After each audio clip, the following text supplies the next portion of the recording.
함께하며 여러분의 내일을 응원합니다. 성공을 부르는 좋은 습관, 성공예감 이대호입니다.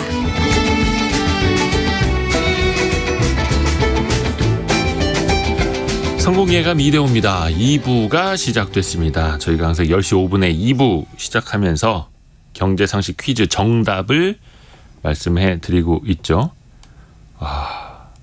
8645님 I'm very tired. 예, I'm very tired. 예. 축하드립니다. 마치셨습니다.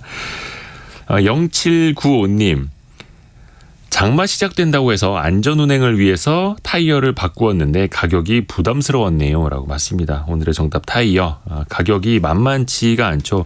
저희 문자 많이 오고 있는데 진짜 타이어 가격이 많이 오른 것 같다. 체감하시는 분들이 많이 계시네요. 그리고 아까 8244님도 화물차 기사인데요. 타이어 가격이 3년 전보다 50% 정도 오른 것 같아요. 라고 보내주셨고요. 신창근님 타이어 10년 타고 왠지 불안해서 정비센터 가고 있는 중이에요. 라고 보내주셨습니다. 콩으로는 당첨 안 되는 줄 알면서도 계속 도전해봅니다. 라고. 별 말씀을요. 이렇게 제가 읽어드리는데요. 신창근님 타이어 잘 가시길 바라겠고요. 10년이면은 타이어 거의 안 남아있는 거 아닙니까? 그러니까 타이어 옆에 보면은 제조 연도하고 그 해에 몇 번째 주에 생산이 된 건지 숫자로 아마 4글자인가 6글자로 나와 있을 겁니다. 그래서 한 5년 정도 지나면은 타이어가 경화가 된다고 합니다. 그래서 타이어 트레드라고 해서 좀 깊이가 이렇게 많이 남아 있어도 너무 오래된 타이어는 경화가 돼서 빗길에 제동력이 좀 떨어진다고 하니까요. 이걸 좀 상식적으로 알아두시면 될 것 같습니다. 근데 또 이게 아는 거랑 용기를 내서 타이어 비싼 돈 내고 교체하는 건 또 다른 이야기라 참 부담스러워요.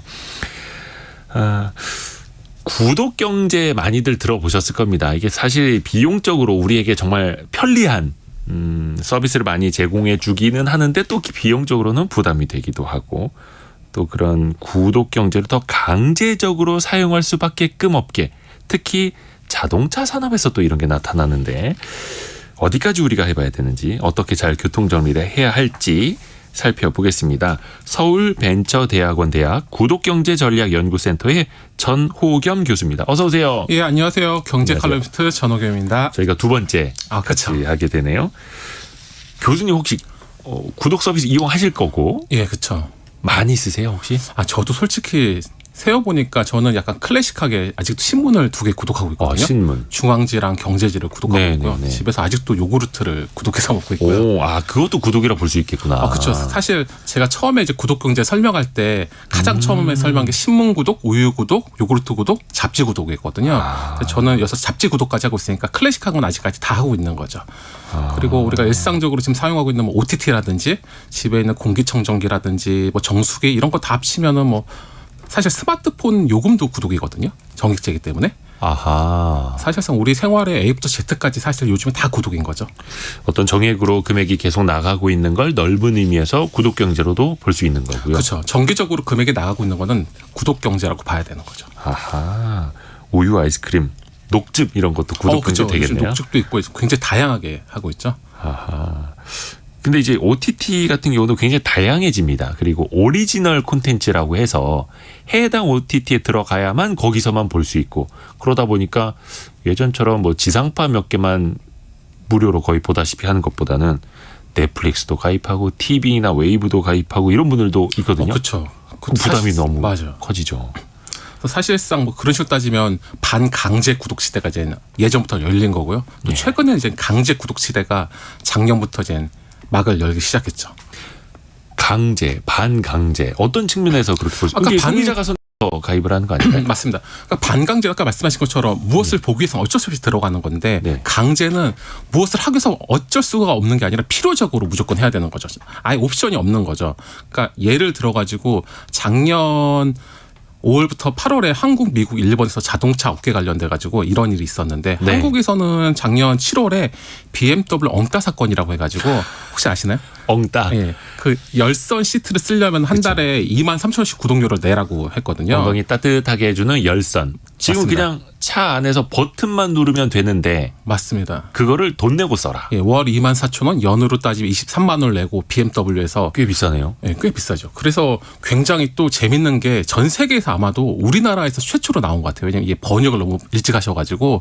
그래서 제가 미국에 있는 어떤 칼럼을 봤더니 한국의 홈페이지에 의하면 이런 열선 구독을 한다더라 이런 식의 칼럼도 있더라고요, 미국에. 아, 외국에서는 시도하지 않았었는데 엉따. 그 시트 열선을 유료화하는 걸 한국에서 제일 먼저 시도해 보려고 했었던. 그러니까 사실 이제 BMW에서 하는 말은 이제 그런 게 아니라 번역을 먼저 한 것뿐이다. 한국에 살 생각 없었다. 단순히 예. 그러니까 홈페이지에 번역을 좀 빨리 했을 뿐이라고 해서 굉장히 이슈가 돼가지고 결국에는 철회했거든요. 그러니까 한국에서는 그런 일이 있었고요. 미국 같은 경우에 작년 8월에 GM에서 그 온스타라는 구독 서비스가 있는데 이게 예를 들어서 자동차가 고장 나거나 누가 훔쳐가거나 이럴 때 긴급 출동해야 될 때 구독료를 내면은 이 자동차가 어딘지 확인해주고 그 구조를 해주는 이런 구독 상품이 있었는데 이 구독 상품을 아예 자동차 가격에 넣은 거예요. 한 1,500달러 되는데 200만 원 정도 되고 3년치 구독료를 자동차 값에 넣고 이걸 팔았는데 나는 이 온스타랑 안 쓸 거야 이렇게 하더라도 200만 원을 빼주지 않았거든요. 그러니까 강제로 자동차 금액에다 200만 원을 넣어가지고 한 경우가 있었고요. 아, 이건 선택의 옵션이 아니라 예, 강제적이야. 강제로. 네. 이거는 보험회사나 이런 데서 얼마든지 출동 서비스도 할 수 있는 그렇죠. 거고 한데. 그러니까 이게 원래는 구독으로 있었는데 그걸 강제 구독으로 해서 자동차 값에 아예 넣어가지고 팔아버린 거죠. 그래서 좀 어떻게 이슈가 보면 됐고요. 자동차 가격을 올리기 위한 꼼수였을 그렇죠. 수도 있네요. 맞습니다. 그리고 일본 같은 경우에 약간 한술 더 떠가지고 최근 몇 년 동안 세계 판매 1위가 도요다거든요. 네네. 도요다가 일본 내에 첫 양산 전기차를 구독으로만 살 수 있게 해준 거예요. 그러니까 개인 판매를 아예 하지 않고 약 80만 원 정도 돈을 내면 자동차를 쓸 수 있게 해준 거죠. 그러니까 이거 같은 경우에는 아예 자동차 자체를 구독으로만 사용할 수 있고 개인은 돈 주고 못 사게 한 거죠. 그러니까 이런 식으로 작년에 한국, 미국, 일본에서 이렇게 자동차 강제 구독이 시도가 됐었던 거죠. 그러면 도요타 같은 경우에는 전기차를 예. 구독 형식으로만 이렇게 판매도 아니고 빌려주는 것도 아니고 그렇죠. 이 뭐 렌탈 리스 비슷한 것 같기도 한데. 비슷하죠. 근데 약간 다른 게 렌탈하고 리스와 구독은 다른 게 구독은 그 구독료만 내면 그 안에 모든 금액이 다 들어있는 거죠. 그러니까 보통 렌탈이나 이런 거는 렌탈한데 보험비라든지 여러 가지 같이 들어있는데 구독료는 사실 한 패키지는 금액이거든요. 그리고 일본 같은 경우는 왜 이렇게 했냐면 그 전기차 도요타가 전기차가 약하다 보니까 자기네 전기차를 조금 더 본인 말에 의하면 접근하기 편하게 하기 위해서 낮은 가격으로 접근하게 하기 위해서 월 80 몇만 원에 구독료만 내면 쓸 수 있게 해줬다고 하는데 제가 보기에는 사실상 강제 구독이라고 봐야죠. 왜냐하면 일본 내부에서 전기차를 쓰려고 그러면 사실 도요타 가장 큰 회사인데 구독료로만 쓸 수 있다 그러면 구매가 불가능하니까 그것도 사실 강제 구독이잖아요. 월 86만 원이 뭐 비싼지 싼 건지는 뭐 나중에 다시 비교를 해봐야겠습니다만 그렇죠. 소비자들이 좀 판단을 해야 되겠고 근데 어찌됐든 간에 이 차는 따로 팔지는 않고 예. 구독이라는 방식으로만 예. 하려고 했었던 거고 그렇죠. 우리나라 자동차 회사들도 혹시 좀 구독 서비스로 하려 했던 거 없습니까? 하고 있거나. 최근 지난달에 기아에서 전기차를 출시하면서 네. 이제 그런 구독 서비스를 소프트웨어 구독 서비스를 냈죠. 그래서 이거 같은 경우에 뭐냐면요. 그러니까 예를 들어 구독료를 내면 차량 전면에 있는 헤드라이트 무늬가 내 마음대로 이렇게 변환하는 거 또는 원격 스마트 주차 서비스를 해주는 뭐 이런 거죠. 구독료를 내가 낸 사람만 할 수 있게 해준 거죠. 그러니까 기존에는 사실 우리가 옵션이라고 해가지고 돈을 일정액을 한번 내면은 그 본인께 되잖아요. 사면. 근데 네. 이제 앞으로는 그런 게 아니라 계속 지속적으로 돈을 내고 구독을 할 수 있게 세상이 변하고 있는 거죠. 지금 이상목님이 보내주셨는데 현대도 블루링크 서비스 맞습니다. 5년 무료 이후에 유료화돼요. 유료화. 맞습니다. 차 위치 찾기, 시동 걸기 등등. 맞습니다. 그것도 있습니다. 그러면 앞에서는 몇 년 동안 한번 써보시도록 하고 그 다음부터는 유료화로 전환을 해버리는. 그렇죠. 그러니까 사실 대부분의 이제 5년 정도에서 뭐 예를 들어 테슬라도 그렇고 네. 일정 기간을 무료로 한 다음에 유료로 구독을 했는데 지금 최근에는 아예 처음부터 강제 구독을 시키는 걸로 약간 전환하고 있죠. 이거는 예. 전체적으로 봤을 때 이제 강제 구독 시대는 제가 봤을 때는 몇 개의 그 업체 상위 업체 한두 개, 두세 개가 만약에 담합을 하거나 마음 먹고 하면은 소비자는 선택권이 아예 없는 거예요. 예를 들어 가지고 우리나라 지금 현재 스마트폰 같은 경우에 한 뭐 삼성과 애플 정도가 있잖아요. 네, 뭐 LG는 철수했으니까요. 그럼 예를 들어 삼성, 애플이 우리나라에 들어와서 내가 스마트폰 쓸 때마다 얘를 문자를 더 빨리 보내려고 그러면 한 달에 500원을 내라. 아니면 네가 음악을 더 고음질을 들으려면 1,000원을 내라. 네가 달을 찍고 싶으면은 스마트폰 쓰려 한 달 5,000원씩 더 쓰면은 스마트폰 화질을 좋게 해주겠다. 이렇게 만약에 둘이 했다. 네. 담합해서 그러면 소비자 입장에서 내가 이거 기능이 있는데 그렇죠. 돈 내지 않고는 못 쓰거든요. 그러니까 강제 구독이라는 게 지금 들었을 땐 자동차 업계가 그런가 보다 이 정도로 생각할 수도 있지만 예. 더 넓게 생각하면 우리가 쓸 수 있는 전자제품, 소프트웨어가 들어있는 전자제품 모두 다 가능할 수도 있는 거죠. 야, 그러니까 소비자 입장에서는 기존에 있던 기능인데 그걸 유료화로 하면은 당연히 반발할 수밖에 없는 거고. 그렇죠. 그래도 뭔가 없던 혁신적인 기능인데 기존의 가격을 올리지 않고 거기서 약간만 추가를 해서 선택권을 주면 문제는 없을 텐데. 그렇죠. 근데 문제는 그거를 강제적으로 하니까 그렇죠. 또 기존에 있던 뭐 엉덩이 열선 같은 거를 유료화하려고 하니까 그래서 또 반발이 생기는 거네요. 그렇죠. 그리고 이게 약간 재밌는 케이스인데 그 예. 미국의 포드가 2021년에 어떤 특허를 냈거든요. 예, 예. 그 특허 내용이 굉장히 재밌어요. 뭐냐면 자동차를 보통 할부로 많이 사잖아요. 워낙 비싸다 보니까. 그렇죠. 근데 할부금을 안 낸 사람도 있잖아요. 이런 사람들을 제재하기 위해서 예를 들어가지고 제가 할부금을 한 번 안 냈다. 네. 이러면 자동차를 샀는데 라디오가 안 된다든지 내비게이션이 안 된다든지. 그러니까 소프트웨어를 두 번 들어가면 아예 문이 안 열린다든지 뭐 세 번, 네 번 되면은 자동차가 알아서 폐차장으로 가던가 아니면 다시 포드 회사로 돌아오는 거. 이거를 특허를 21년 냈거든요. 와. 그러니까 예를 들어가지고 이거를 야, 대박이네. 봤을 때 반추해 보았을 때 네. 우리가 사용하는 모든 전자제품, 소프트웨어가 들어있는 전자제품은 네. 사실상 그 제조회사가 다 컨트롤할 수 있다고 보는 게 합리적인 추론인 거죠. 아, 이제는 소프트웨어로 컨트롤할 수 있고 하나하나 풀어주거나 더해주면서 그렇죠. 요금을 추가하거나 감액하거나 할 수도 있는 거고. 그렇죠. 심지어 뭐 자동차 할부금 안 내면 자기 아예 이게 자동차 가치가 없다고 보면 폐차장으로 바로 보내버리거나 아니면 자기네 회사 다시 복귀시키거나 이런 게 가능하게 특허를 내고 있는 상황이니까 사실상 못할 게 없다고 보는 게 합리적이죠. 아, 야, 예전에는 그 캐피탈 회사들이 자동차 할부 예. 잘 안 갚으면 차 압류해 버리고, 아, 그렇죠. 뭐 아니면 뭐 세금 안 내면 번호판 떼가 버리고 떼어가고. 했었는데 그냥 아예 문이 안 열리게 해버린다든지 되죠. 시동이 안 걸리게 해버린다. 그렇죠. 아예 아니면 차가 나한테 자율주행 옵션이 있는 차라면 아예 차가 우리 회사 다시 돌아오게 하면 되는 거죠. 그러니까 전처럼 뭐 자동차를 찾아다니고 이런 거를 안 해도 되는 거죠 이제.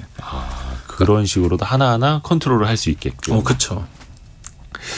아까 그 기술적인 면도 몇 가지 이야기해 주셨는데 또 하나 화제가 됐던 게 뭐 테슬라의 자율주행 서비스는 당연하고 벤츠 같은 경우에도 뒷바퀴의 각도를 움직일 수 있는, 그러니까 앞바퀴가 아니라 뒷바퀴도 각도로 움직일 수 있는데 맞습니다. 이것도 구독 서비스로 한다면서요? 맞습니다. 그러니까 벤츠 같은 경우에는 BMW가 작년 그 여름에 그런 일이 있었지만 벤츠는 작년에 두 가지 정도의 구독 서비스를 냈는데요. 네. 첫 번째는 한 연에 한 150만 원을 내면 전기차 가속력을 빠르게 해주는 구독 서비스가 있어요. 그러니까 더 예를 빠르게? 들어가지고 그러니까 제로백이라고 하는데 페달을 밟았을 때 100km까지 빨리 가는 시간인데 이 시간을 0.8초에서 1초 정도 더 빨리 해주는데 연 150만 원 구독료를 내면은 더 자동차를 빨리 달리게 해줄 수 있고요. 고성능으로. 그렇죠, 고성능으로. 근데 만약 구독료를 안 낸다, 그럼 그 소프트웨어로 막아버리기 때문에 그 기능을 못 쓰는 거죠. 그리고 아까 말씀하신 것처럼 또 다른 전기차에서는 이제 후륜 조향 기능이죠. 아까 말씀하신 게 보통 자동차는 뒷바퀴가 통상 한 4.5도 돌아간대요. 네. 근데 그 연간 한 70-80만 원을 내면은 10도 정도가 돌아간대요. 그렇게 되면은 주차를 하거나 차선 변경할 때 굉장히 편리하다고 하더라고요. 네. 그러니까 이제는 자동차의 페달부터 시작해서 조향 그리고 열선까지 모든 걸 사실 다 구독 서비스화 되고 있는 거죠. 그 사실 그 안 써보신 분들은 되게 좀 뭐라 생소하실 텐데 그렇죠. 뒷바퀴가 돌아가면 차량의 움직이는 각도가 달라지잖아요. 예. 그래서 주차하다가 예. 기둥에 많이 부딪히죠. 아, 그래요? 예. 그래서 빠져나올 때도 뒷차의 엉덩이 부분이 기둥에 부딪히는 분들도 있다 하고 물론 익숙해지면 좀 달라지겠죠. 그래서 조향 기능이 뭐 꼭 다 좋은 것만은 아니다.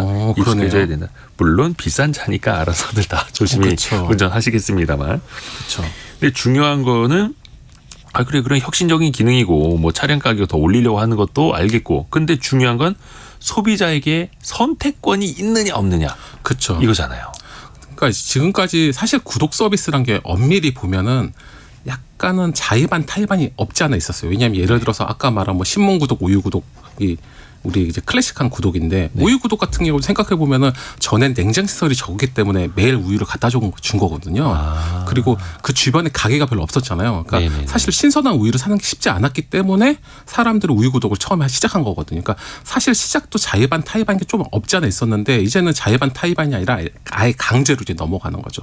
특히 왜 그렇게 되냐면 아까 말씀드린 것처럼 이제 하드웨어를 소프트웨어로 지배할 수 있는 컨트롤할 수 있는 시대가 오다 보니까 소프트웨어는 언제든지 통신만 가능하면은 업데이트도 가능하고 컨트롤이 가능하다 보니까 이제 이런 거 관련돼 가지고 이제 많은 기업들이 추가 수익을 얻으려고 하는 거죠. 그리고 더더욱 어떻게 보면은 요즘에 너무 테크 경쟁이 심해요. 기술 경쟁, 기술 혁신, 기술 혁신, 기술 혁신. 기술 혁신의 기본이 아주 싼 제품이지만 제품의 성능을 고가로 하는, 그러니까 고성능이잖아요. 네. 그러니까 가격 대비 성능이 좋은 거기 때문에 그거의 끝에는 사실상 모두 다 수익률이 떨어질 수밖에 없거든요. 그럼 이 떨어진 수익률을 어떻게 커버할 것이냐? 이거는 사실상 소프트웨어 구독밖에 없거든요. 그래서 사실상 모든 기업들이 뭐 자동차에서만 그런 게 아니라 뭐 앞으로 제가 봤을 땐 전자 소프트웨어가 들어가서 하드웨어를 컨트롤하는 모든 기업들은 궁극적으로 수익을 구독 경제로밖에 낼 수가 없는 거죠. 또 하나 꼼수가 있잖아요. 테슬라 차량 같은 경우에 뭐 자율주행이라고 표현하는 것도 좀 어렵긴 합니다만 하여튼간 FSD 서비스.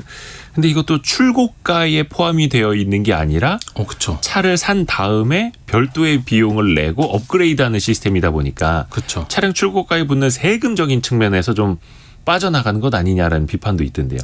맞습니다. 이게 사실 저도 이거를 꼼꼼히 안 봤을 때는 예전에 몇 년 전에 처음에 저는 그 자율주행이라는 게 테슬라의 거의 전용 상품처럼 느껴졌잖아요. 한 4, 5년 전만 하더라도. 네. 요즘에는 거의 다 하는데. 예. 근데 저는 자율주행이 테슬라를 사면은 기본적으로 있는 건지 알았어요. 근데 이게 테슬라 전차가 지금 우리나라 같은 경우 한 5천에서 6천만 원 사이로 왔다 갔다 하는 게 제일 저렴한 게 이 네. 차를 사더라도 자율주행을 하려고 그러면 우리나라 돈으로 한 2천만 원, 그러니까 지금 15,000달러 정도니까 약 한 2천만 원 정도 돈을 더 내야 되거든요. 자율주행 서비스를 받으려면. 예. 이제 이러다 보니까 사람들이 많이 안 쓰다 보니까 이제 앨런 머스크가 구독 서비스를 내 가지고 월 199달러, 우리나라 돈 한 25만 원, 26만 원을 내면은 이 자율주행 서비스를 받게 해준 거죠. 근데 이제 그러면은 굳이 왜 테슬라가 10배가 10배? 그러니까 10배도 안 되니까 원래 돈을 한 번에 2천만 원 벌 쓰는 거를 월 26만 원에 번다는 건 한 100분의 1 정도 가격인 거잖아요. 네네네. 왜 이랬을까 봤을 때 이거 관련돼 가지고 이 조사한 내용이 있는데 모건 스탠리에서 조사를 해봤더니 이 자율주행 서비스 테슬라 서비스가 앞으로 2025년까지 테슬라 매출에서 아마 6% 정도를 차지할 거다. 왜냐하면 그 2천만 원 되던 거를 월 25만 원에서 26만 원을 받으니까 금액이 줄잖아요. 그러니까 네. 매출적으로는 6%밖에 안 되지만 전체 이익의 25%를 차지할 거라고 봤거든요. 그럼 단순하게 생각해 보더라도 아니 4배 정도의 이익을 더 받는 거죠. 매출 대비. 네. 그러니까 오히려 이제 테슬라는 자신의 앞으로 이 수익 모델을 구독으로 본 거고 그거에 가장 큰 게 자율주행 구독 서비스인 거죠. 자율주행 구독 서비스를 시작으로 해서 뭐 엔터테인먼트라든지 그 자동차 내는 내비라든지 여러 가지 다 엮어가지고 지금 하려고 준비하고 있는 걸 알고 있습니다. 그러니까 7655님이 왜 이렇게 구독 모델로 가려고 하는 건지 여쭤보셨는데 당연히 기업 입장에서는 수익성이 좋아지고 그렇죠. 매출 볼륨도 더 커지고 하니까 구독 경제로 당연히 지금 가는 거죠. 그러면. 그렇죠. 우리 약간 속된 말로 친구들이나 이런 거 보면 너 꿈이 뭐야 그러면 다 건물주가 꿈이라고 그러거든요. 네. 그래서 왜 건물주가 꿈이 이러면 매달 돈이 따박따박 나오니까. 그래서 모든 수익의 가장 중요한 매달 따박따박 돈이 나오는 거잖아요. 예. 그 모든 직장인들의 꿈이 다 있잖아요. 퇴사라는 꿈. 퇴사를 못한 이유도 매달 따박따박 돈이 안 나오기 때문에 못하는 경우가 많거든요. 현금으로. 그렇죠. 기업도 마찬가지인 거죠. 한 번에 벌고 벌면 내일 벌지 않을지 모르기 때문에 기업의 운영이 굉장히 어려워요. 예측도 예. 어렵고. 근데 매달 돈이 따박따박 나오고 이 사람이 해지하지 않는 한은 돈이 어느 정도 나올지 확실하게 알 수 있거든요. 예. 그리고 구독 서비스가 다 성금이에요. 대부분. 미리 돈을 내거든요. 뭐 한 달에서 1년 정도 먼저 돈을 내는 거기 때문에 예를 들어 가지고 코로나라든지 이런 인플레이션 시대 같은 경우에 돈을 미리 받아놓으면은 훨씬 이 자금 운영도 편하고 그리고 기업 입장에서 이 돈을 가지고 또 다른 데 투자한다거나 새로운 제품을 낸다거나 이럴 수 있고요. 그리고 우선 마케팅 비용이 또 추가로 안 들잖아요. 매월 그냥 고객을 잡아놓는 거니까. 락인만 하면 되니까 사실상 매달 물건 팔 때마다 마케팅해야 되고 이런 비용이 혁신적으로 주는 거죠. 맞습니다. 기업 입장에서는 매출도 커지고 현금 흐름도 좋아지고 고객도 아예 잡아놓을 수가 있고 그렇죠. 또 그것도 이게 뭐 렌탈이랑 좀 헷갈리기는 하는데 보통 막 30개월, 뭐 24개월, 60개월 계약을 또 하게 되니까 그렇죠. 중간에 이거 파기되면 그렇죠. 위약금도 있고. 근데 구독경제 같은 경우에는 네. 위약금이라는 없어야 게 돼요. 없어야 하는 거예요. 네, 사실 구독이랑 렌탈은 좀 다른 게 렌탈 같은 경우에는 기간을 정하고 위약금을 내잖아요. 네. 근데 원래 구독이라는 건 중간에 해지를 하고 위약금이라는 게 없는 건데 최근에 렌탈과 구독이 막 서로 섞여가지고 저도 처음에 이제 제가 책을 2021년에 이제 구독경제를 책을 냈었는데 예. 그때 그 전에 2020년까지만 하더라도 이제 칼럼 적을 때 구독과 렌탈은 완전 다른 거라고 항상 설명을 했는데 그 이유가 렌탈 같은 경우는 첫 번째 기한이 정해져 있고 예. 위약금을 내고 추가적인 돈을 내야 돼요. 예를 들어 가지고 뭐 공기청정기다가 뭐 바꿀 때 필터. 필터 교환비라든지. 네. 근데 구독은 옵션을 하나에 패키징돼 있는 거거든요. 그래서 다른 거라고 했는데 워낙 렌탈이 이제 구독에 편입되다 보니까 지금 비슷한 거를 보고 있고 사실 구독이라고 하면은 위약금을 안 내는 게 맞다고 봐야 되는 거죠. 일단은 위약금이 있느냐 없느냐, 예. 계약 기간에 내가 좀 잡혀 있느냐 그렇죠. 없느냐를 가지고 렌탈과 구독을 구분해 볼 수도 네, 있겠네요. 저는 그렇게 구독하고 있고 왜냐면 그 구독이라는 것 자체가 해지의 자유가 있어야 되거든요. 해지의 자유. 저는 그렇게 보고 있거든요. 근데 만약에 해지를 하면 월 구독료 예를 들어서 10,000원을 먼저 냈는데 해지를 하면 30분의 1을 어떻게 하나요? 일할 계산으로 하게 되나요? 일할로 좀 환급해 줄 수 있는 거죠. 그러니까 예를 들어가지고 요즘은 다크 패턴 이야기 많이 나오긴 어떤 하던데 거요? 다크 패턴이라고 해가지고 다크 패턴? 예, 예를 들어서 이제 구독료 같은 경우를 이걸 일반적으로 이제 뭐 처음에 한 달 무료 이렇게 해놓고서 나중에 카드 긁어놓으면은 돈 나가는 거 있잖아요. 그러니까 처음에 무료 서비스를 체험해 그렇죠. 보세요. 저희의 혁신적인 서비스입니다. 맞습니다. 한 달 무료. 근데 그렇죠. 31일째 되는 날 자동 돈이 결제가 나가죠. 돼 버리죠. 그렇죠.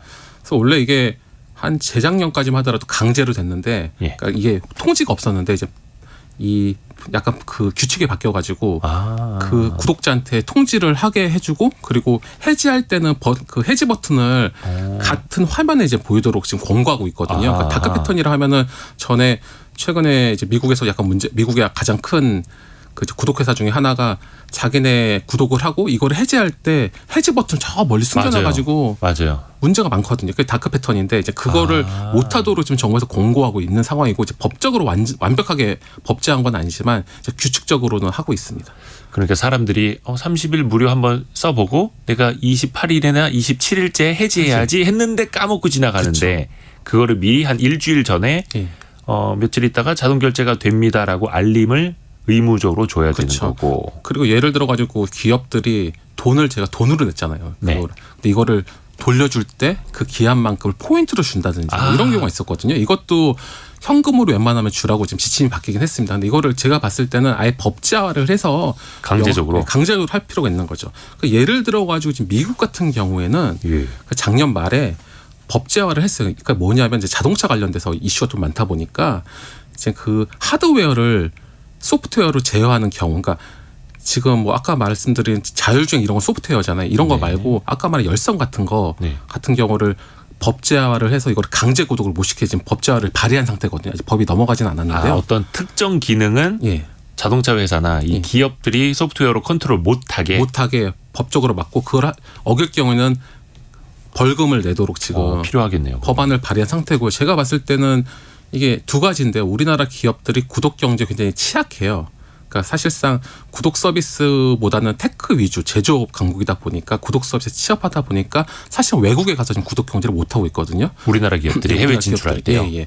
그래서 우리나라 기업들이 해외나 아니면 국내에서 구독 서비스를 더 활발하게 할 수 있도록 정부에서 도와주는 게 필요하고요. 두 번째는 이것 때문에 강제 구독의 시대가 와서 소비자한테 굉장히 지금 앞으로 지금 현재는 괜찮은데 향후에 많은 불이익이 있을 수가 있으니까 이걸 선제적으로 법적으로 막는 게 필요하고요. 이거를 이제 정부나 국회 차원에서 정책 또는 입법을 할 때가 된 거죠. 그러니까 기업의 해외 진출도 돕고 소비자 보호도 더 강화하고 그렇죠. 그러니까 정말 페어하게 공정하게 할 수 있게끔 만들어놔야 된다. 그래서 아까 그 다크 패턴 가입은 쉽게 해지는 어렵게 해놓는 것도 그러지 말아라. 라고 해야 되는 거고요. 물론 이걸 이제 기업 입장에서만 이렇게 또 하면은 근데 기업 입장에서는 또 구독을 하면 어떤 이슈가 있냐면요. 이제 구독 서비스의 좋은 점만 갖고 가는 사람들 있죠. 이거를 우리가 체리피커라 부르는데 아시죠? 보통 케이크에 맛있는 체리만 뽑아먹는 사람들 있잖아요. 그래서 항상 이벤트 같은 거 할 그쵸. 때 이벤트 참여해서 그거만 싹 가져가고 다음에는 그 서비스 안 쓰고. 그렇죠. 그런 게 워낙 많다 보니까 예를 들어 가지고 제가 뭐 우리나라 사례 말하기는 좀 그렇고 해외 같은 사례를 말씀드리면 미국의 무비패스라는 기업이 있었는데 이거 같은 경우는 영화 한 편 가격을 내면 네. 영화를 매일 볼 수 있는 구독 서비스였어요. 넷플릭스 같은 거 아니에요? 극장에 가서 보는 거니까 이제 다른 극장에. 거죠. 네. 오프라인의 넷플릭스라 보면 되죠. 그게 너무 잘 된 거예요. 근데 이 친구들이 생각했을 때 이 사업의 승패는 이거였어요. 첫 번째는 매일 영화 보는 사람이 없고 두 번째는 영화가 한 1, 2주에 한 번씩 큰 개봉을 하잖아요. 그러니까 이게 실제로 그 영화관을 매일 가지도 않고 안 간 사람도 많을 거다. 한 달에 한 번도 끊어놓고 헬스클럽처럼. 그리고 많이 간다 그래도 우리가 이 구독 서비스가 가장 좋은 점이 내 구독자가 정확히 어떤 사람인지 아는 거거든요. 이 사람 데이터를 갖고 있는 거야. 이 데이터를 통해서 이거를 제작사한테 팔면은 돈이 될 거다. 예를 들어 가지고 30대 남자들은 이런 영화를 좋아하고 비 올 땐 이런 영화를 보고 여름에는 이런 게 있더라를 분석해가지고 제작사에 팔 생각이었어요. 그래서 이 사업이 너무 잘 된다고 신났는데 망했죠. 왜 망했냐면요. 첫 번째는 뭔지 알 것 같아. 이 극장을 N차 가려면 사람이 너무 많은 거예요. 와서 사는 거죠, 그냥. 아니, 몇십 회씩 막 보고 심지어는 이제 미국은 화장실이 좀 상태가 안 좋잖아요. 그래서 화장실 가려고 극장 가고 지나가다 친구한테 야, 너 무비패스 회원이야? 나도 회원이야. 야, 우리 더운데 극장에서 만나. 그래서 극장에서 만나가지고 친구들랑 다시 오고 그러니까 여기를 무슨 만남의 광장처럼 쓰고 화장실로 쓰고 집에는 쓰레기 버리러 가고 막 이런 식으로 하다 보니까 당황스러운 일이 벌어진 거죠. 그래서 돈도 돈대로 나갔는데 거기다가 데이터를 살려는 제작사 입장에서도 이게 뭐지? 이 사람이 화장실을 간 건지 왜 똑같은 영화를 수십 번 보고 앉았지? 이러니까 안 사는 거죠. 그래서 처음하고 완전 다르게 돼가지고 회사가 파산을 했다가 지금 최근에 다시 이제 일어나려고 지금 다시 준비 중이고요. 그리고 또 하나 약간 재밌는 애가 중국에 실제 있었던 일인데 허거 좋아하세요? 예? 허거, 샤브샤브 중국. 샤브샤브 같은 거. 예, 종종 먹습니다. 좋아하는데 이제 중국에서 가장 인기 있는 음식이 허거래요. 그래서 허거를 많이 팔려고 어떤 업체에서 구독 멤버십을 한 거예요. 그러니까 내용이 뭐냐면 이 구독 멤버십 한 달에 25,000원인가 3만 원 정도 내면 한 달 내내 식사를 할 수 있게 구독 멤버십을 만들어준 거예요. 처음에 사람들을 모집하려고 해서 사람들 인산인해가 됐어요. 와, 망했겠다. 어떻게 해서 한 달 만에 망했어요. 그것도 1억 넘게. 왜냐하면은 이거를 친구들이 다 돌려서 먹는 거예요. 내가 먹으면 집에 가서 어머니 드리고 아버지 드리고 내 친구 드리고. 그러니까 예를 들어 가지고 그런 거를 막으려고 그러면은 그 구독 멤버십에 사진을 넣다든가 아니면 이거 일회로 제한을 한다든가 뭔가 있어야 되는데 우선 사람만 모으는 데 너무 관심을 가지니까 그런 이슈에 대해서 소홀히 한 거죠. 근데 우리로 따지면 사실 고기 뷔페 같은 거잖아요. 그렇죠. 무제한 고기 뷔페. 이것도 구독 경제라고 볼 수가 있는 거예요? 그건 이제 무제한인 거죠. 왜냐하면 그거를 구독 멤버십을 하진 않잖아요. 어디도. 저 고기 뷔페를 구독 멤버십을 해가지고 한 대 본 적이 없거든요. 근데 예를 들어서 이게 월 5만 원씩 내면 무제한. 고기 뷔페 무제한 이러면 그게 이제 구독 경제가 되는 거네요. 정기적으로 하는 거니까. 그런데 반대로 또 그런 서비스 같은 경우 위험한 게 인간은 누구나 본전 심리가 있어서 다크너치 때문에 그 이상으로 그냥 뽑아 먹으려고 하는. 그렇죠. 그래서 기업들이 그래서 구독 서비스 할 때 그런 점 때문에 사실 좀 고민하는 부분이 있어요. 그래서 제가 항상 기업 입장과 소비자 입장에서 같이 보면은 기업은 이런 입장에서 보는 거고 소비자 입장에서는 또 이런 일이 있고 그래서 구독 서비스라는 게 보면은 양면이 다 같이 있는 거거든요. 이야. 지금 불현듯 제가 떠오르는 게 실손보험 있지 않습니까? 그렇죠. 실손보험. 지금 1세대, 2세대, 3세대, 4세대까지 나와 있는데 복잡해요. 1, 2세대가 보험료가 비싸요. 근데 혜택은 또 높아요. 그러니까 사람들이 그래 비싼 돈 냈어? 도수치료 받아야지. 열심히 더 써야지 하면서 의료비는 더 올라가고. 맞아요. 그러다 보니까 보험사는 손해율이 더 올라가고. 그렇죠. 그러다 보니까 더 싸고 제한되는 것만 3세대, 4세대 그렇죠. 내놓고. 이것도 어떻게 보면 비슷하네요. 흐름이. 그러니까 이게 사실상 엄밀히 보면은 이제 사람의 심리가 다 비슷하기 때문에 이거에 대한 일정 부분의 제재는 필요한 거죠. 하지만 제재는 필요한 거지만 또 소비자가 손해를 보거나 불이익을 받는 것에 대해서는 선제적으로 또 막을 필요도 있는 거고요. 이 구독 경제, 구독 서비스라는 게 정말 우리가 상상도 못하던 데서 또 나올 수도 있는 거잖아요. 엄청 많죠. 사실 뭐 지금 빈집 구독 서비스도 있고요. 예?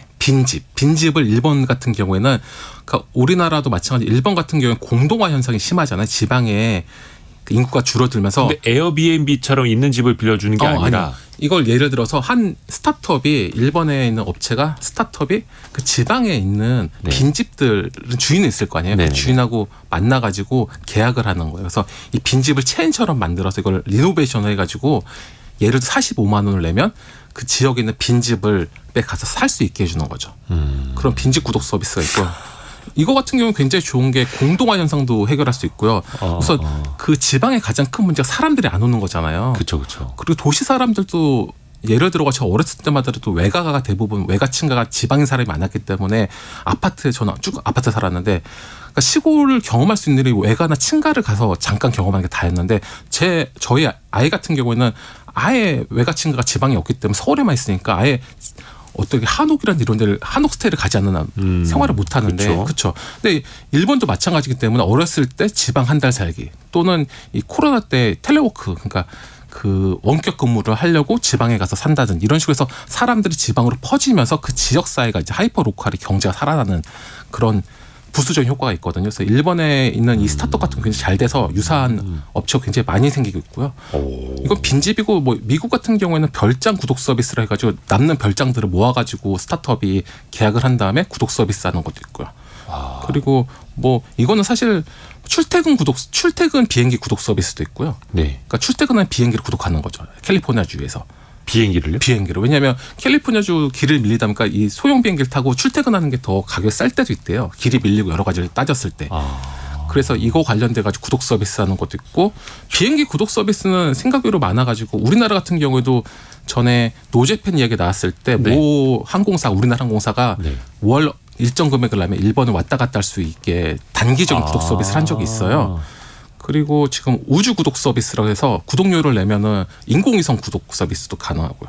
아하, 기업에서 스타링크 같은 것도. 예, B2B. 예. 그래서 사실상 우리가 생각하는 모든 게 다 구독 서비스가 가능한 거죠.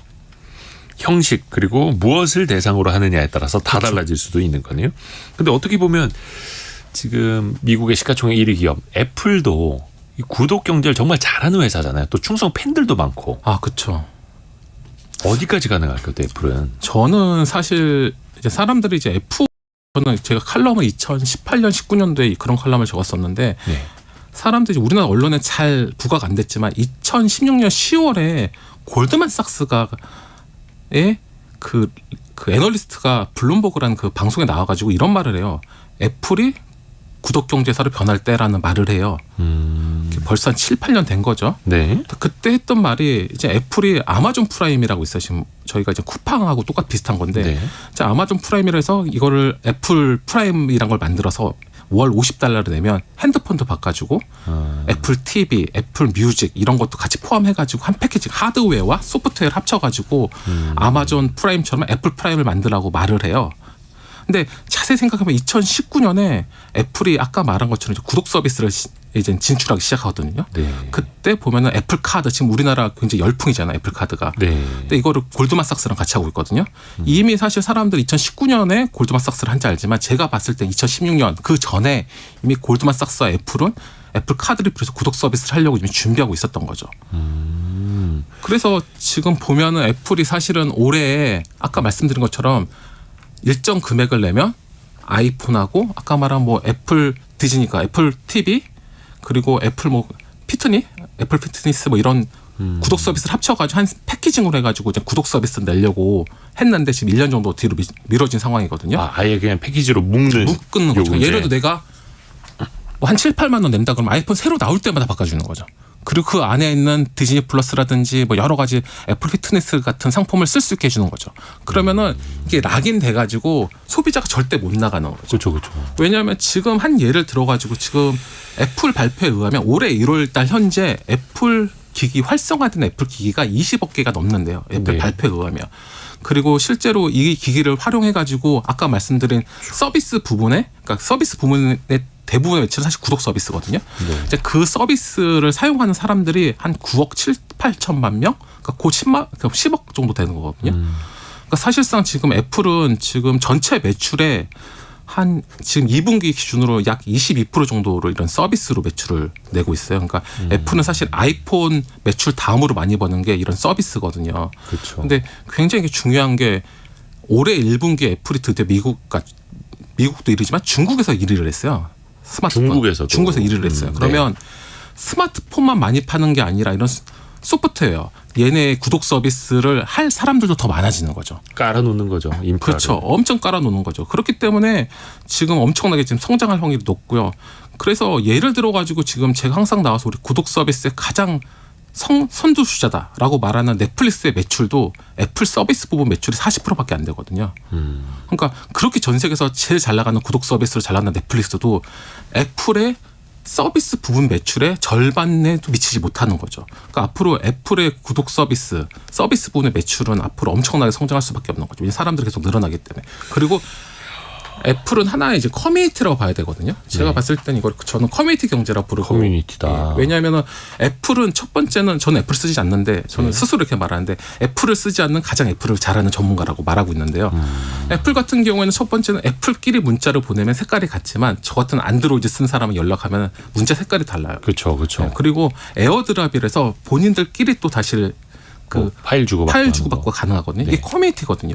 그렇기 때문에 애플은 애플 생태계를 만들었고 애플 커뮤니티를 만든 거죠. 근데 우리나라 삼성전자 같은 경우는 그걸 못 만들어가지고 현재 지금 계속 밀리고 있는 거죠. 특히 청소년들한테. 그렇죠. 그 예를 들어가지고 지금 현재 단순하게 삼성, 애플을 단순하게 양분해서 따졌을 때 우리나라에서 삼성이 8, 애플이 한 이 정도, 8대 2 정도 되거든요. 전체적으로 봤을 때. 하드웨어만. 하드웨어. 네. 네, 스마트폰.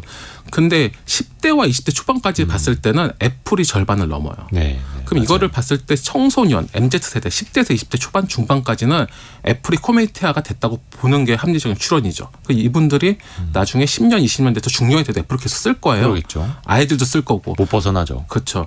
애플 커뮤니티 한번 들어서면 나갈 수가 없어요. 왜냐하면 애플 아이디라는 게 있기 때문에 네. 절대 나갈 수 없고. 왜냐하면 나의 추억, 나의 모든 것이 애플에 안에 같이 들어있기 때문에 빠져나올 방법이 없거든요. 이게 사실 커뮤니티 경제인데 지금 우리나라에서는 커뮤니티 경제에 관심이 없어가지고 제가 좀 이 부분에선 다음에 기회가 되면 한 번 더 이야기를 하도록 하고요. 이미 뭐 안드로이드 진영도 마찬가지긴 한데 그렇죠. 저도 뭐 개인적인 사진을 다 구글 포토에 올려놓고 있어서 저는 이제 빠져나가지 못하는데 근데 사실 그거 가지고 안드로이드 유저들끼리 모여서 야 우리끼리 주고받자는 사실은 그런 일이 별로 없으니까. 그러니까 커뮤니티하지 못한 거죠. 그러면 뭐 애플 이야기 나왔으니까 삼성전자 같은 경우에는 그래서 애플이 뭐 최근에도 보니까 주가는 또 사상 최고치 가고 있던데 그렇죠. 여기는 하드웨어와 소프트웨어 어떤 서비스 매출과 이게 다 양날개가 있는데 그렇죠. 삼성전자는 아직 그런 측면에서 생태계 측면에서 좀 약하지 않습니까? 많이 약하죠. 제가 아까 말씀드린 것처럼 삼성은 커뮤니티화 하는데 앞으로 남은 시간을 다 써야 된다 보거든요. 제가 봤을 때는 커뮤니티화. 왜냐하면 이거를 달을 찍는 게 뭐가 큰 의미가 있고 지금 누가 달을 많이 찍는다고 예를 들어 고화질, 고성능 이거는 더 이상 갈 게 없어요. 왜냐하면 쓰는 사람도 거의 없고 이거는 그만하고 이걸 커뮤니티 할 수 있는 방법 이 테크를 가지고 커뮤니티 할 수 있는 방법을 고민해야지 테크 경쟁은 사실상 지금 제가 봤을 때는 큰 의미가 없다. 그렇죠. 그거는 끝도 없이 가야 되는 그렇죠. 거고. 그리고 소비자 입장에서는 더 이상은 눈으로 화질을 확인할 수가 없거든요. 뭐 성능도 더 이상 뭐 우리가 쓸 것도 없고. 저도 그 달 사진 잘 나온다는 핸드폰으로 바꿨는데 그래요? 얼마 전에 잘 나와요? 한 두세 번 찍어보고 이제 그다음 안 쓰잖아요. 근데 커뮤니티는 계속 가는 거거든요. 그러면 삼성 입장에서 사실 그걸 모르지는 않을 텐데 그렇죠. 하고자 하는데 안 되는 거잖아요. 그렇죠. 그게 처음부터 세팅을 할 때 이 커뮤니티 생태계를 만들어야 되는데 하지 못한 거고 두 번째는 우리나라의 기본적인 베이스가 제조업 강국이잖아요. 예. 그러니까 하드웨어에 계속 더 치중하다 보니까 이 안에 내부에 있는 임원이라든지 전문가들 그쪽에 많이 있는 거죠. 그러다 보니까 이게 사실 기업이라는 것도 사실 관성이 있어가지고 한 번에 안 틀어지거든요. 그러니까 그 안에 있는 사람들은 계속 내가 일 안 하면 다음에 어떤 일 하지? 이러기 때문에 자꾸 그 부분에 더 넘버 원이 되려고 하는 거죠. 그러니까 지금은 약간 좀 피벗을 해야 될 시기인 거고 쉽지가 않아요. 쉽지는 않은데 제가 봤을 때 꼭 해야 되고 이거 같은 경우에는 조금 더 좀 논의할 여러 가지 좀 이슈가 있는 것 같아요. 조성빈 님이 구독 서비스 얘기 듣다 보니까 돈을 더 열심히 벌어야겠다는 생각이 그쵸. 듭니다. 돈 없으면 현재보다 더 반강제적으로 그렇죠. 아무것도 못하게 될 것 같네요. 라고. 그러니까 이게 사실 이 구독이 잘 될수록 가정 경제는 거의 파탄날 확률이 높아요. 그래서 저도 구독 경제 뽑아 먹히는 거죠, 그렇죠. 계속. 그래서 제가 사실 구독 경제 뭐 첫 저자이기도 하고 구독 경제 전도사인데 제가 이런 안 좋은 이야기 하니까 사람들이 왜 이런 이야기 하냐 하는데 사실 다 명함은 있는 거거든요. 그래서 사람들이 명만 이야기하는데 사실 어두운 면도 누군가 이야기를 해주고 그거에 대해서 그러니까 대처하고 준비할 시간이 필요하기 때문에 저는 이제 그런 거 위주로 이야기를 하고 있는 거죠. 요거 그래도 좀 정리를 해야 되지 않습니까? 교통 정리 아니면 너무 많아가지고 그쵸. 구독 서비스 하고 있는 분들이 뭐 물론 이제 우유 같은 거라는 건 계속 뭐 먹어야겠습니다만 그렇죠. OTD도 종류가 많고 좀 너무 어떻게 많아요. 이걸 가르마를 타야 될까요? 저도 사실 보면은 안 쓰는데 구독료 낸 게 꽤 있거든요. 보니까. 나도 모르게 매워. 나도 모르고 왜냐면 이게 구독료가 보통 몇천 원에서 만 원은 잘 안 넘어요. 만 원 초중반까지. 9,900원. 네, 뭐 4,990원 뭐 이런 식이니까 네. 해지를 안 해요. 그러니까 이거를 한 반년 또는 분기별로 한 번씩 내가 어떤 구독 서비스를 쓴지 보고 중복되는 거 있으면은 해지하는 게 좋고 내가 3개월, 6개월 이상 안 썼으면 사실 앞으로도 안 쓰는 거거든요. 그런 게 이제 해지하는 지혜가 필요하고요. 빈도를 봐라, 빈도. 그렇죠. 그리고 이제 합법적으로 계정 공유가 가능한 상품이 있어요. 그러니까 계정 공유는 불법이거든요. 그러니까 네. 불법적으로 하면 안 되고요. 합법적으로 계정 공유가 가능한 프리미엄 구독 서비스가 있거든요. 그걸 주변에 식구들이 쓰고 있다 그러면 식구끼리 같이 쓰는 나누고. 거는 가능하니까 그럼 같이 나누고 이런 식으로 할 수 있는 거죠. 아하. 야, 오늘 정말 유익하게 들었습니다. 네. 7655님이 너무 재밌네요라고 이야기해 주셨고. 감사합니다. 서아리님, 와, 신세계입니다. 이야기 참 유익하네요라고 해주셨어요. 서울벤처대학원 대학 구독경제전략연구센터의 전호겸 교수였습니다. 고맙습니다. 네, 감사합니다. 감사합니다. 라디오 정보센터 가서 뉴스 한번 정리해 보시죠. 계속되는 집중호우로 곳곳에서 주택 매물과 침수 등 피해가 잇따르고 있습니다. 중앙재난안전대책본부에 따르면 오늘 새벽 경북 영주에서 주택이 산사태로 붕괴됐습니다. 이 사고로 14개월 아기가 심정지 상태로 병원으로 이송됐습니다. 지난달 생산과 소비 투자가 모두 전달보다 증가하며 3개월 만에 이른바 트리플 증가를 기록했습니다. 다만 경기가 본격적으로 되살아났다고 보기에는 증가세가 소폭에 그쳤습니다. 내년도 최저임금 논의가 결국 법정 기한을 넘겼습니다. 최저임금위원회는 어제 제9차 전원회의를 개최했지만 결론을 내지 못하고 종료했습니다. 최저임금위는 7월 중순까지는 최저임금안을 고용노동부 장관에게 넘겨야 합니다. 올해 하반기부터 전세 사기 피해자는 임차주택을 낙찰받기 쉽도록 특례 지원을 받을 수 있고 세입자는 집주인에게 미리 알리지 않고도 임차권 등기를 할 수 있게 됩니다. 승용차 개별 소비세 인하 기간이 종료돼 자동차에 붙는 개소세율이 다시 5%로 올라갑니다. 기획재정부는 하반기부터 달라지는 제도 개선과 법규 개정 사항을 발표했습니다. 지금까지 라디오 정보센터 뉴스 정원나였습니다. 자, 여러분의 질문 소중하게 저희가 모아서 답하고 있습니다. 애프터 서비스 시간 곽지연 리포터 어서 오세요. 네, 안녕하세요.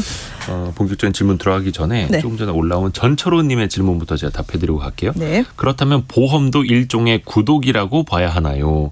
조금 전에 전호겸 교수가 이야기하기를 해지를 내가 언제든지 위약금 없이 할 수 있어야 된다라고 했는데 보험은 해지하면 페널티가 좀 붙지 않습니까? 그리고 계약 기간이라는 게 있고 그런 측면에서 보면은 보험은 구독 경제라고 보기는 조금 어려울 것 같네요. 자, 곽지연 리포터가 모아온 질문 들어볼까요? 네, 어제 경제상식 퀴즈로 내드렸던 파킹 통장. 많은 청취자분들이 관심 가지시고 문자 보내주셨는데요. 그중에 1198번님, 파킹 통장은 모든 은행에서 취급하나요? 궁금합니다 하셨네요.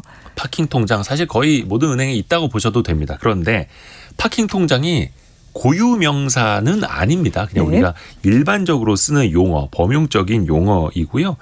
미리 말씀드리면 수시 입출 금식, 언제든지 내가 돈을 넣다 뺐다. 그래서 차를 주차했다가 내 마음대로 뺄 수 있듯이 그러니까 정기 예금이 아니라 계약 기간이 있는 예금이 아니라 수시 입출금 할 수 있는 건데 거기에다가 약간의 이자율이 조금 더 높은 걸 파킹 통장이라고 하거든요. 그래서 네. 은행, 저축은행, 뭐 증권사 상품들 거기다 다 두루두루 포함이 되어 있다. 다만 요즘에 수신을 더 많이 하려는 그러니까 돈을 더 모아서 그 돈으로 대출을 더 많이 내주려고 영업을 공격적으로 하고 있는 저축은행이나 인터넷 은행이 더 활발하게 파킹 통장을 마케팅하고 있다. 이렇게 보시면 될 것 같습니다. 알겠습니다. 자, 이어서 9731번님도 그 은행의 파킹 통장 그리고 증권사의 파킹 통장인 종합자산 관리 계좌인 CMA 두 가지 어떤 차이점이 있는지 궁금합니다. 그 CMA는 대부분 증권사 상품으로 알고 계시죠? 네. 대표적으로 CMA 상품은 예금자 보호 대상이 아닙니다. 증권사가 없기 때문에 다만 종금, 종합금융이라고 달려있는 회사 거는 예금자 보호가 됩니다.